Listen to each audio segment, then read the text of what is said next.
I was supposed to die that night. At least that's what I assumed when I felt the chloroform hit my lungs like wet concrete. One second I was walking home through the underpass. The next I was swallowed by a darkness so deep it felt like drowning in ink. When I woke up, I was in a room that wasn't a room. It had 4 concrete walls, no windows, a bolted steel door, and a single dangling bulb that buzzed like it was nervous too. There was a bed, a chair, a mirror, and him. He called himself Victor. Not his real name. I don't think he has one. He looked like a man who had worn many faces, slender, sharp, eyes the color of something frozen too long in the dark.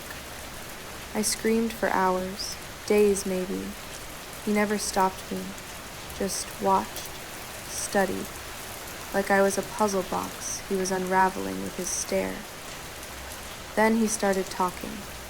Not threats, not explanations, stories. About his childhood, about war, about beauty. You're different, He'd say, tilting his head like a raven. You don't rot like the others did. You're pure, clean, a glass doll. The torture didn't start with blades. It started with silence. He would disappear for hours, sometimes a full day. The only noise was the ticking of a clock I couldn't see and the hum of the bulb. Then came the games. He'd bring in a meal, my favorite, how did he know, and say, you can eat, but tell me something about yourself first. if I lied, he'd know. Somehow. He always knew. And then the real games would begin. The pain wasn't what broke me. It was the intimacy. The way he'd cradle my head after, like a lover. The way he whispered apologies with blood still on his hands.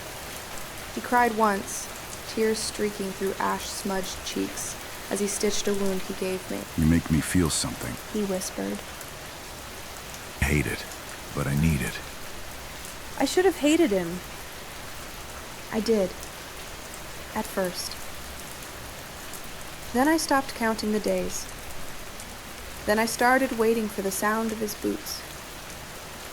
Then I started answering his questions before he asked. He never chained me, not after the first week, Glass dolls don't run. he told me, They know they'll shatter. and I didn't. Not when he forgot to lock the door once. Not when he left the key in plain sight, I stayed. Even when I heard sirens in the distance. Was it fear? Yes. But there was something else. Something worse. I was starting to miss him when he was gone. One night he brought in a box. Inside were photos, women, all smiling, all dead. He sat across from me, laid them out like tarot cards, I tried to love them, he said. but they weren't you. I should have screamed, run, attacked. Instead, I looked at the faces. One of them looked like me. That night, he didn't touch me. He laid beside me, breathing slowly, like he needed my breath to survive. I stared at the ceiling, at the bulb casting shadows that looked like spiders, and I whispered, "Why me?" He said nothing. But I felt his hand find mine, and I let it.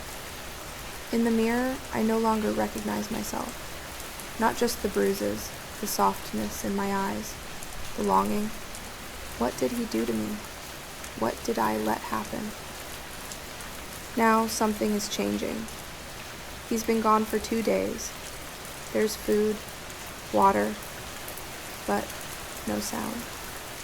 And I'm waiting for him, not because I'm trapped, because I'm afraid of what I'll become without him. I hear footsteps, but it's not him. It's someone else, and they're unlocking the door. The man at the door wasn't Victor. He was older, police badge, a gentle knock that didn't belong here. I froze, every muscle in my body screaming to cry out, but I said nothing. Victor had trained that out of me. The man left after 20 minutes, and when Victor returned, he smiled like the world hadn't just come to the edge of unraveling. They're looking for you. He said, setting down a small plastic bag of strawberries. My favorite. He knew how to fool them. He'd cut his hair, shaved, wore glasses, practiced smiling in front of the mirror, told them he was a caregiver, a hospice volunteer. Said he had never seen a girl like me. And they believed him, because Victor had been trained to make people believe what he wanted since he was a child. Victor grew up in a house of porcelain and poison. His mother was a smothering fog of affection. She never let him walk anywhere without holding her hand. Slept in his room until he was 14. Kissed his forehead until it was raw. Her love was a cage built from velvet and teeth. She'd brush his hair until his scalp bled. Tell him, "You don't need anyone but me." When he cried, she laughed and said, "Crying is beautiful. Let them see it." He learned early that pain and love weren't enemies. They were siblings. That if someone hurt you, it just meant they wanted to be close. I was raised differently. My home was silence. My mother barely noticed me. My father left when I was 3. I learned how to cook by watching YouTube. Taught myself to sew, to bleed in private. Love was a myth. I had read about it, seen it in movies, but never felt it. No one ever asked how my day was. Until Victor. He asked. He remembered. He listened. Even when his hands hurt me, his voice never did. The room changed. He brought in a painting one day. Red oil swirls. A woman with a stitched mouth. Do you like it? He asked. I nodded. He hung it above the bed. That night, he whispered. I made it for you. I began to speak to the walls. Not from madness, from comfort. They knew my secrets, and the mirror showed me the version of myself I'd hidden all my life. The version that needed someone, anyone, even him, especially him. One morning, I woke to find a necklace on the pillow. It had my name, real gold. He'd engraved the back, my glass doll, forever. I wore it. I smiled. But something inside me stirred. A memory. My sister, crying, begging me not to walk alone that night. I had brushed her off. And now she was looking for me. The second time they came, my family, there were 3 of them. My sister, my uncle, and a private investigator. They knocked, they shouted, they showed photos. I watched from the shadows through a tiny vent.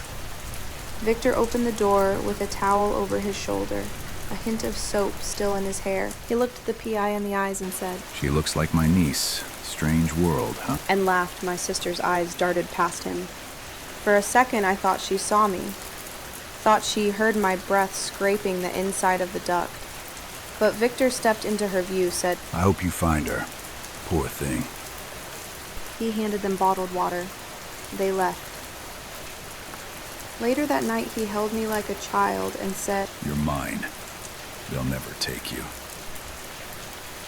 And I believed him. Because I wanted to. Because no one else had tried that hard to keep me. But something is changing. His touches linger longer. His eyes go distant more often.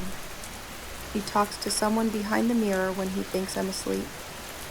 Sometimes, he doesn't speak to me at all. I've started having dreams where I leave, and I look back, and he's smiling, but his face is hollow. Not Victor. Not anymore. Today I found a box under the bed. Inside, a doll. Made of glass. Its arms are cracked, its mouth sewn shut, and around its neck, my necklace. He hasn't returned yet. The mirror has started fogging, and they're scratching behind the wall. Someone else might be here. Or maybe something else. Maybe Victor never left. Maybe he's watching. Maybe this is the real game now. The scratching hadn't stopped. Every night, always around 2 a.m., just beyond the drywall, sharp, deliberate, like fingernails dragging through insulation. I tried to tell myself it was rats. That old lie. But Victor's reaction told me it wasn't. He froze when I mentioned it. Not like a man surprised, like a man exposed. Pipes. He said. It's an old place. Things creak. He smiled too quickly. He's been different lately. More polished, wearing pressed shirts, hair styled. He's preparing for something. I just don't know what. He brought me a green silk dress one morning, Wear it tonight. he said. We'll have dinner. I asked him why. He only said, Because it's time. time for what? I've learned to keep quiet, to watch instead of speak. He doesn't realize how much I've learned. Where he hides the spare key to the laundry room, which of the floorboards creak when stepped on, how long it takes him to run his nightly bath. That's when I move, when the water's running. I started checking the walls. Behind the mirror, I pried it away using the metal spine of a spiral notebook he gave me.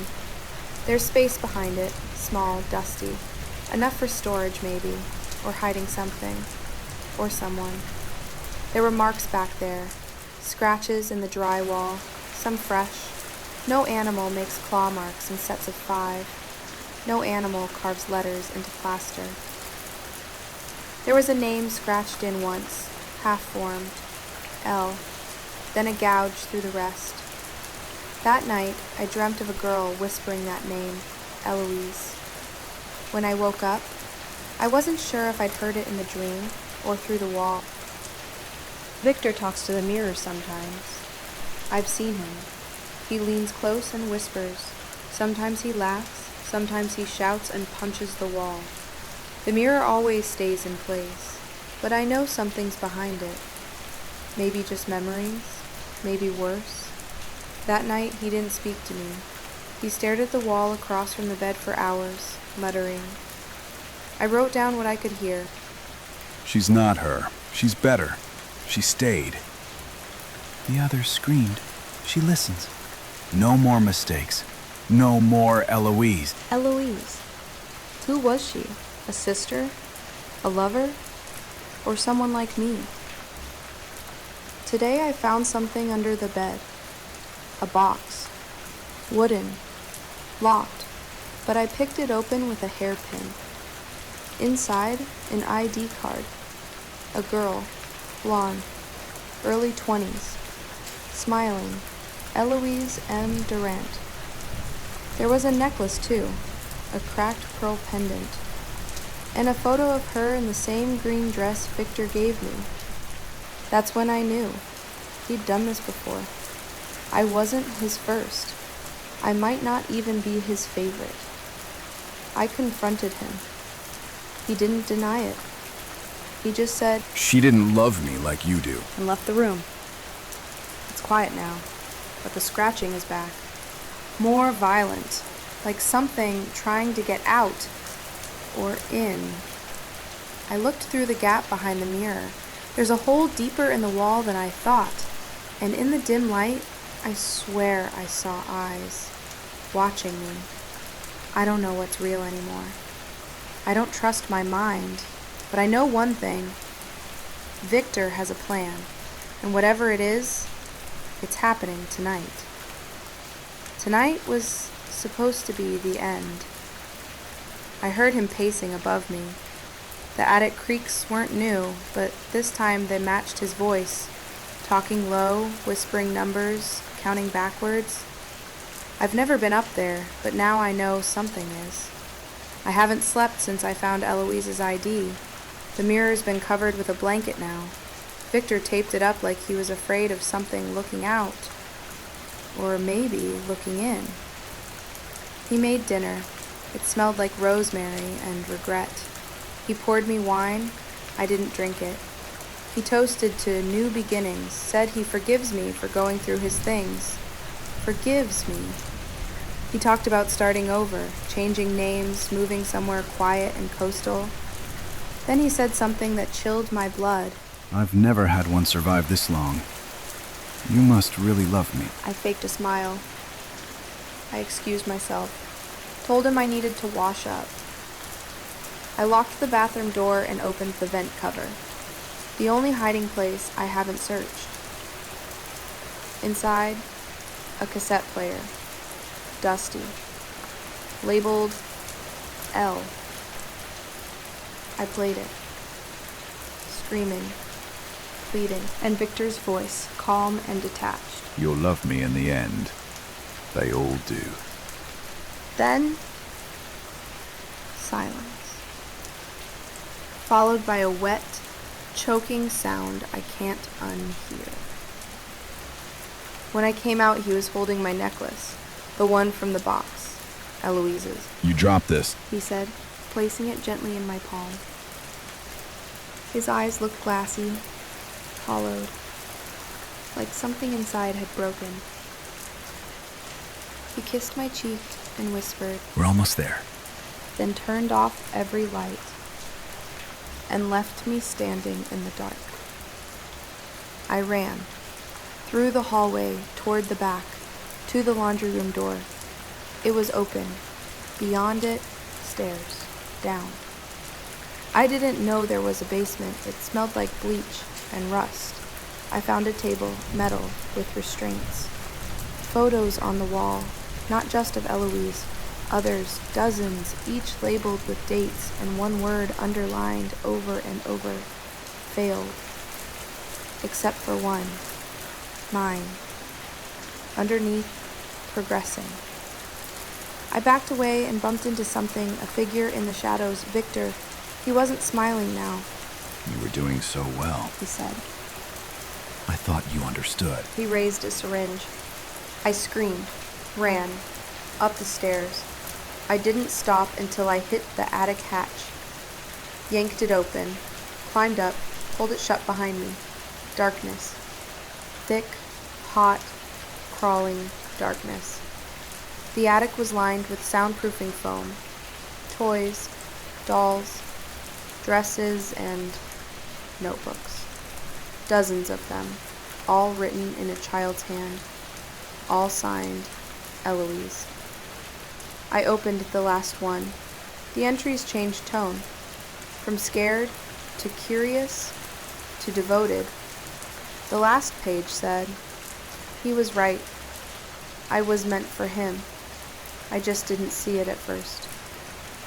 Then below, in Victor's writing, but she never stayed. None of them did, until now. The attic hatch burst open. I crawled deeper, hiding. I found a crawl space. I squeezed in. And behind me, Victor's voice. Please don't run. You're the only one who understands me. I kept going, and then I hit another wall. A vent. I kicked it open. Light! The outside! I dropped out into dirt, behind the house. I ran, didn't stop until I collapsed on someone's lawn. They called the police, but here's where it twists. They found no record of Victor, no home at that address. The house was condemned, empty for years. They found the cassette tape. Blank. No Eloise, no journals, nothing. They said the necklace was mine, that I'd had it for years. They said there were no scratches behind the mirror, no crawl space. They think I broke in, that I imagined him. They said I was found screaming in an abandoned house, wearing a dress covered in my own blood. But I know what I saw. I know what I lived. And at night, when it's quiet, I still hear Victor whispering through the walls. You came back to me. You always do.